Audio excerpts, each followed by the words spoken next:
your opinion on what makes this kind of persuasion so seductive for people, these kinds of ideas of the oppressed and the oppressor?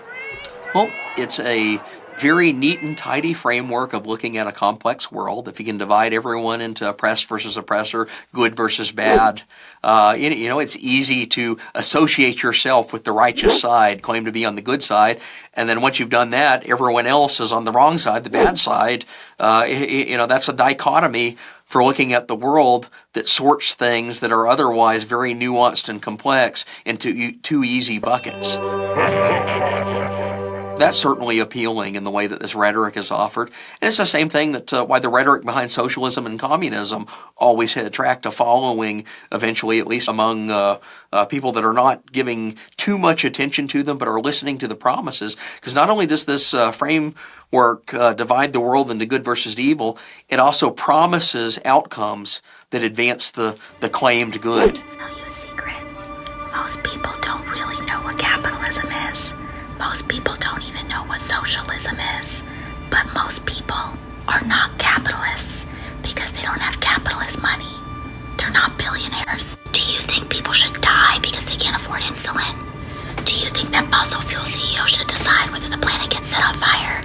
Me neither. If you only listen to us and adopt our theory, then people who have been oppressed and exploited and wronged in the world will have everything righted for them, and they'll get what is owed to them. The old Soviet and Marxist iterations of this is the workers will attain the fruits of their labor that's been denied to them by the bourgeois. If it's too extreme for working people to own the means of production, why is it okay for private billionaires to own the means of production? CRT is a similar type of thing. It's like, if you only follow this framework, those that have been racially oppressed, and, I'm absolutely acknowledging, yes, there are horrendous instances of racial oppression and segregation and awful things that were done in the past, awful things that continue to be done today for racist motives, but they're basically giving a very simplistic diagnosis of that and saying, if you follow us, we'll lead you to emancipation, we'll lead you to uprise and overturn these unjust components of society. You can get your reparations, you can get your payment, and everything will be righted by the world. Now, these promises are offered as an ideal.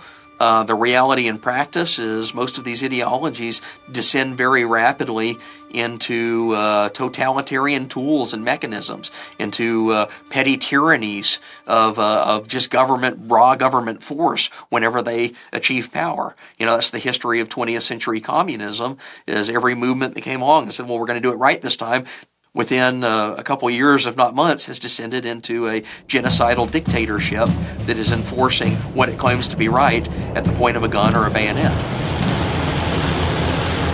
Even communism, even the Soviet Union, even Leninist Marxism had these kind of promises which were based on, the redistribution of fruits and things like that.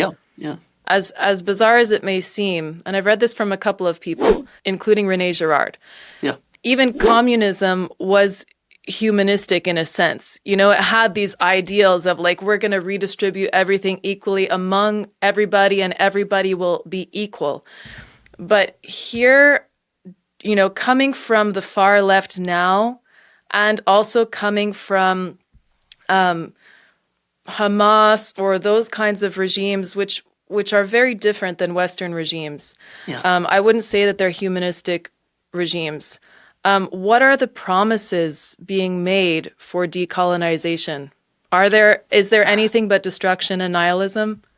Well, and that's some of the bizarre features you've seen appear on Twitter from some of these critical theory academics in the last couple of weeks. One thing to think of, you look at regimes like Iran, some of the ideologies that exist behind Hamas and Hezbollah, regardless of the power relationship, the oppressor versus oppressed dichotomy that the critical theory world grasps onto, many of the people in these actual movements are basically religious theocrats. They're people that have extremely illiberal views of the world, would engage in some very horrendous oppression if they ever attain more power than they already do. And in fact, we see that in Iran right now. It's a theocratic society. It's very illiberal. Freedom of speech, freedom of worship, freedom of assembly are very heavily suppressed there. Gender equality is non-existent.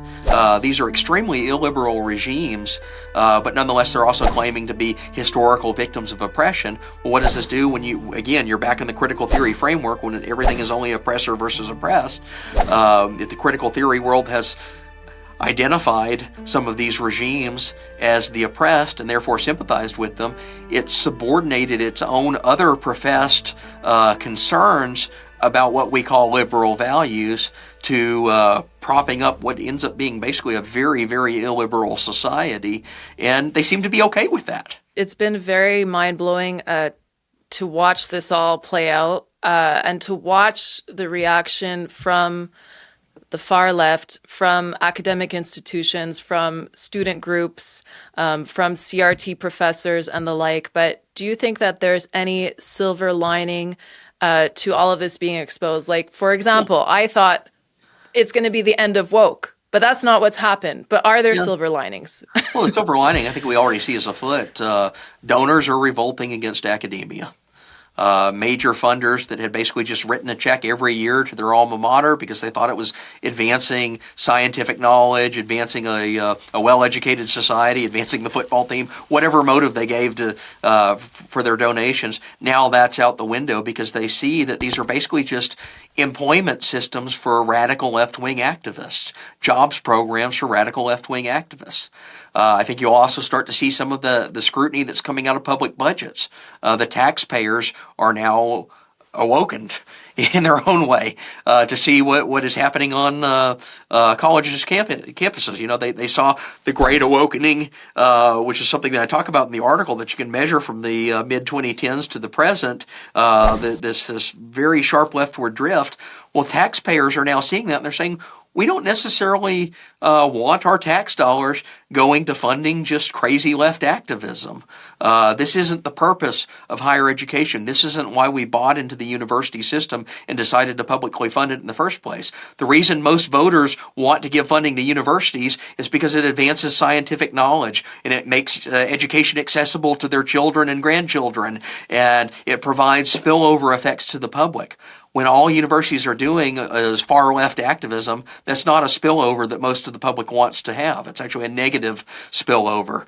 It starts to pollute the discourse of other areas of society, and this is what we see of academia moving into journalism, moving into the corporate boardrooms with some of these crazy fringe ideologies that even a generation ago would have been looked at and just scoffed at. Well, now finally, with academia showing kind of its true colors, it's the emperor has no clothes moment. It's the prestigious institution of Harvard, Princeton, and Yale is no longer all that prestigious. It's just a jobs program for crazy left-wing activists. And the more the public realizes that, I think we have a chance of actually changing the course of the academy, righting the ship a bit.